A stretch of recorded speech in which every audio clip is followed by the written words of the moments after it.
નમસ્તે મિત્રો દોસ્તો વાત કરીશું કે ભાઈ સ્વતંત્ર ભારતના ઇતિહાસમાં પહેલી વખત એવું બન્યું કે ભાઈ ભારતની સંસદની અંદર જે રાષ્ટ્રગીત એ ગાવામાં આવ્યું। જી હા મિત્રો, જે રીતના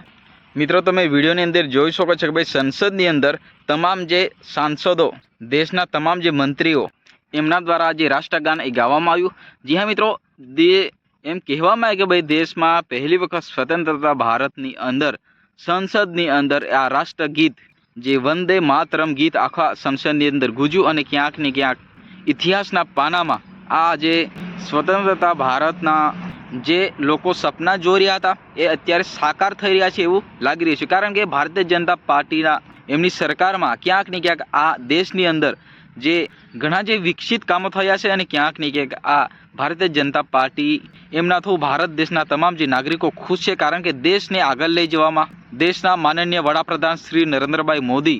દેશ માટે ઘણું જે વસ્તુ એ સમર્પિત કરી દીધું છે અને દેશ માટે આ ઐતિહાસિક ક્ષણ કહેવામાં આવે। કારણ કે મિત્રો, જે રીતના નરેન્દ્રભાઈ મોદીના રાજમાં ભારતીય જનતા પાર્ટી એ દેશની અંદર વિકસિત ભારત અને ક્યાંક ને ક્યાંક દેશની અંદર જે કામ થઈ રહ્યું છે, તો મિત્રો જે રીતના સંસદની અંદર રાષ્ટ્રગીત જે ગુંજ્યું એ સાંભળી લઈએ થોડું।